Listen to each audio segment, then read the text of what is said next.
Magandang umaga po sa lahat po ng ating mga taga-subaybay sa ating programang My Morning Mana. Maging sa lahat po ng ating mga kapatiran sa Pentecostal Sub Jordan, magandang umaga rin po. At sa lahat po ng ating mga kababayan sa Pilipinas na patuloy pong sumusubaybay sa programang ito.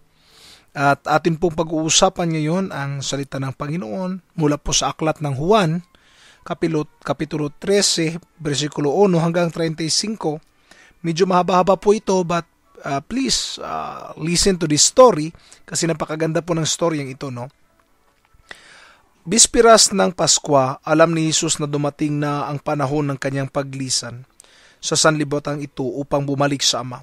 Mahal niya ang kanyang mga tagasunod na nasa sanlibutan at ngayon ipakikita niya kung hanggang saan ang kanyang pag-ibig sa kanila. Naghapunan si Jesus at ang mga alagad na isilid na ng dyablo sa isip ni Judas, anak ni Simon Iscariote, ang pagkakanulo kay Jesus. Alam ni Jesus na ibinigay na sa kanya ng Ama ang buong kapangyarihan. Alam din niyang siya'y mula sa Diyos at babalik sa Diyos. Kaya't nang sila'y naghahapunan, tumindig si Jesus, naghubad ng kanyang panlabas na kasuotan at nagbigkis ng tuwalya. Pagkatapos, nagbuhos siya ng tubig sa palanggana at sinimulang hugasan ang mga paa ng mga alagad at punasan ng tuwalyang nakabigkis sa kanya. Paglapit niya kay Simon Pedro, tumutol siya, "Panginoon," sabi niya, "di yata't kayo pa ang naghuhugas sa aking mga paa." Sumagot si Jesus, "Hindi mo maunawaan ngayon ang ginagawa ko, ngunit maunawaan mo rin pagkatapos." Sinabi sa kanya ni Pedro, "Hindi po pahuhugasan sa inyo ang aking mga paa. Kung hindi kita huhugasan, wala kang kaugnayan sa akin." Tugon ni Jesus. Kaya't sinabi ni Pedro, "Panginoon, hindi lamang po ang mga paa ko, kundi pati ang kamay at ulo." Ani Jesus, maliban sa kanyang mga paa, hindi na kailangang hugasan pa ang mga naligo na, sapagkat malinis na ang kanyang buong katawan at malinis na kayo, ngunit hindi lahat. Sapagkat alam ni Jesus kung sino ang magkanulo sa kanya, kaya sinabi niyang malinis na sila, ngunit hindi lahat. Nang mahugasan na ni Jesus ang kanilang mga paa, siya'y nagsuot ng damit at nagbalik sa hapag. "Naunawaan ba ninyo kung ano ang ginawa ko sa inyo?" tanong niya sa kanila. "Tinatawag ninyo akong guro at Panginoon, at tama kayo, sapagkat ako nga. Kung akong Panginoon ninyo at guro ay naghugas ng inyong mga paa, dapat din kayong maghugasan ng paa. Binigyan ko kayo ng halimbawa at ito'y dapat ninyong tularan. Sinabi ko sa inyo, ang alipin ay hindi dakila kaysa kanyang Panginoon, ni ang sinugo kaysa nagsugo sa kanya. Kung naunawaan ninyo ang mga bagay na ito at ang inyong gagawin, mapalad kayo.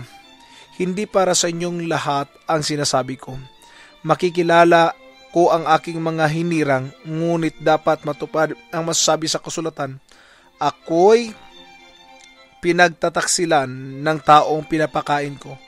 Sinasabi ko ako ito sa inyo bago pa mangyari, upang kung ito'y mangyari na at mananalig kayo na ako'y si ako nga.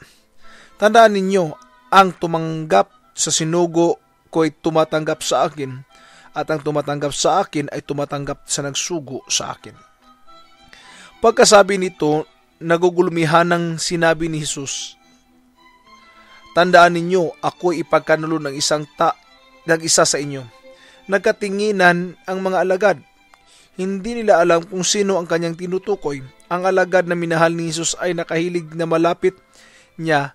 Kinalabit siya ni Simon Pedro at sinabi, "Itanong mo kung sino ang tinutukoy niya." Kaya humilig siya sa dibdib ni Jesus at itanong, "Panginoon, sino po ba ang tinutukoy ninyo?" Sumagot si Jesus, "Ang ipagsawsaw ko ng mga tinapay." Siya nga. At ang maisawsaw ang tinapay, binigay niya ito kay Judas na anak ni Simon Iscariote. Nang matanggap na ni Judas ang tinapay, si Satanas ay pumasok sa kanya. Sinabi ni Jesus, "Gawin mo ang mga gagawin mo." Ngunit isa man sa mga kasalo niya ay walang nakaalam kung bakit niya sinabi ito, sapagkat si Judas ang nag-iingat sa kanyang salapi. Inakala nilang pinabibili siya ni Jesus na kakailanganin sa pesta o kaya ay pinaglilimos sa mga dukha. Nang makain na ito ni Judas ang tinapay, siya'y umalis. Gabi na noon. Pagkaalis ni Judas ay sinabi ni Jesus, "Ngayoy mahahayag na ang karangalan ng anak ng tao at mahayag din ang karangalan ng Diyos sa pamagitan niya. At kung mahayag na ang karangalan ng Diyos at ang Diyos naman ang maghahayag ng karangalan ng anak. At gagawin niya ito agad. Mga anak, kaunting panahon na lamang ninyo akong makakasama. Hanapin ninyo ako, ngunit sinasabi ko sa inyo ngayon, ang sinasabi ko sa mga Hudyo, hindi kayo makakapunta sa paruroonan ko. Isang bagong utos ang pinamigay ko sa inyo, mag-ibigan kayo. Kung paanong inibig ko kayo, gayon din naman mag-ibigan kayo. Kung kayo'y mag-ibigan, makikilala ng lahat na kayo'y mga alagad ko. So umagang ito po'y pag-uusapan natin ang mahaba-haba kong binasa na pinamagatang servanthood, ang pagiging alipin. Si Jesus Christ po ay Diyos at Panginoon. Siya po ay guro. Ngunit pinapakita niya po dito ang tunay na kahalagahan ng pagiging servant, pagiging alipin. Because who among you wants to be great should be a servant of all. Yun po ang prinsipyong gustong ibahagi ni Jesus Christ. So ano pong ginawa ni Jesus Christ? Kahit siya ay Diyos, kahit siya ay nagkatawang tao siya, kahit siya ay Diyos, di po ba? At hindi lang yun, ang pinakamababang trabaho sa panahong ito ay yung paghuhugas ng paa. Ginawa po ni Jesus Christ. Kumuha siya ng palanggana, nilagyan ng tubig, hinugasan niya yung mga paa ng mga disipulo. At nung dumating nga kay Peter, sabi ni Peter, hindi ako karapat-dapat na hugasan ng paa. Pero sabi ni Jesus Christ, kung hindi ko hugasan yung paa mo, hindi ka maging karapat-dapat sa akin. Dito po ating makikita kung gaano po ang puso ng ating Panginoong Hesukristo. It's about being a servant to us, to us all. Sinabi po ng prinsipyo maging ng maraming mga philosophers, sinasabi nila, if you want to become great, be a servant of all. Bakit po? The way to greatness is to serve the many. Kaya nga tinatawag natin yung mga politician natin na public servant Pero unfortunately, yung servant nakakotse, yung pinaglilingkuran, yun nandun sa gilid, walang makain. Yun po yung masaklap. But if we want to become great in this world, we have to serve the many. Find ways where we can serve the people. Si Jesus Christ po, He served us more and more. At kung atin pong papansinin, maging ang buhay niya ay makikita po natin yung last part ng storyang ito. He was crucified. That's how He gave His life as a servant. Binanggit din po dito na dumating yung point na si Judas po ay nagkanulo sa kanya, but Jesus remained humble. Alam niya kung sino ang pwedeng magkanulo sa kanya, but He remained recipient. Hindi niya inalinta na kung anong mangyayari afterwards because He knows already what will happen in the future. He will be crucified because He is God. Pero dito po, pinapakita po sa atin yung tunay na ugali ng ating Panginoon, yung humility niya, at pinakita niyo ito sa pamamagitan ng kanyang pagsisilbi. Tayo po, ang pagpapakumbaba ay makikita po sa pamamagitan din po ng ating pagsisilbi. Kung ating Panginoong Hesukristo ay nagsisilbi, tayo din po sana ay magkaroon ng pusong handang magsilbi.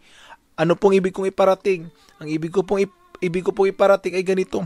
Kung may mga gawain po sa loob ng iglesia na kailangang magsilbi din, gawin po natin. Wala pong maliit o malaking trabaho sa loob ng iglesia. Ang pangangaral po ay kasing laki lang din po yan ang pag-a-ushering.